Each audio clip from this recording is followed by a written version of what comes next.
plutôt, c'est quoi le propre d'une diaspora lorsqu'on parle de responsabilité? Lorsqu'on parle de devoir de conscience, c'est ça la responsabilité. C'est le souci d'un fardeau. C'est la conscience d'un fardeau qui repose sur nous.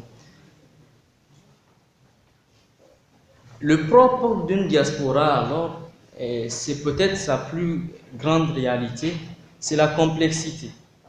Complexité, il faut le prendre au sens étymologique, fondamentalement. Complexité de complexus. Vous avez cette idée-là de liaison, et non la rupture. Donc, pour une diaspora, l'expérience première qui est vécue, c'est l'expérience de la rencontre, c'est l'expérience de la diversité, c'est la rencontre avec l'altérité. Comment on transforme cette expérience-là en énergie pour le développement? Et interpréter déjà l'époque. Vous savez, l'intelligence,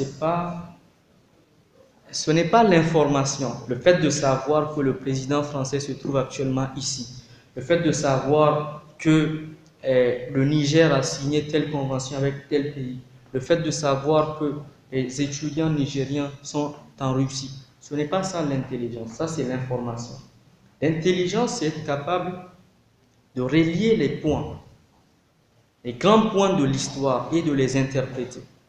L'intelligence, c'est de comprendre une époque et non d'être bourré d'informations par rapport à l'actualité. Mais quelle interprétation vous en faites? C'est ça l'intelligence. Alors, dans quelle époque nous vivons? Cette époque que j'ai appelée l'époque de la complexité, certainement. Par positionnement. Vous avez deux auteurs qui ont fait des efforts extraordinaires. D'accord? Fukuyama qui nous dit que ce siècle-là, bon, depuis la chute du mur de Berlin, nous allons vivre une sorte d'universalisation des valeurs occidentales. C'est l'occidentalisme qui s'exprime ici. C'est à mon sens aussi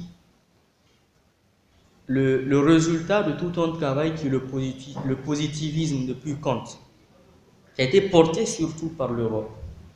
Donc, cette universalisation des valeurs occidentales, c'est autrement la suppression des identités autres, africaines, chinoises, asiatiques globalement, etc.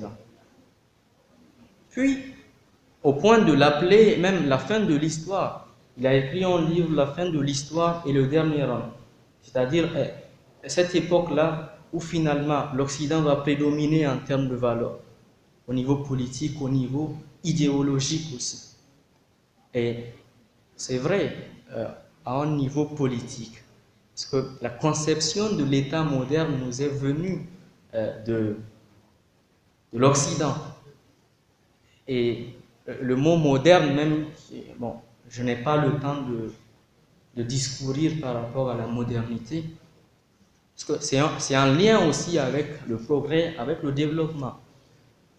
Donc cette universalisation-là, d'un côté, qui est vécue, ou plutôt qui est affirmée. Et de l'autre côté, vous avez quelqu'un qui s'appelle Huntington, qui vient à un certain moment dire non. Plutôt, cette époque sera l'époque du choc des civilisations. Ce clash civilisationnel-là sera l'expression des identités diverses au niveau civilisationnel. Alors, la vérité de Huntington, c'est peut-être ce que nous avons aujourd'hui comme expression identitaire. Vous avez le panafricanisme d'un côté, cette volonté-là de se réapproprier l'identité, comme si on l'avait perdue. Donc, nous sommes dans une forme d'aliénation. Il faut retrouver l'identité vraie, l'authenticité. Vous avez aussi l'expression de la civilisation islamique. Et parfois avec une certaine, je ne sais pas, toute interprétation confondue, avec une certaine volonté de négation, volonté aussi d'imposition de dictature idéologique. Donc vous avez ceci, c'est aussi une forme de réappropriation. C'est comme s'il y a une conscience islamique à un certain moment qui cherche à s'affirmer, mais de plusieurs façons. Certains par la guerre, par des bombes, par le conflit, d'autres par un retour à la spiritualité. Donc on a globalement à un niveau civilisationnel, si on considère ici l'islam comme civilisation, lorsque l'islam est écrit avec grand I, ça renvoie à la civilisation et non pas à la religion. Donc, ça, c'est en concurrence aussi sur cette scène internationale-là. Vous avez la civilisation chinoise qui a dit son mot déjà.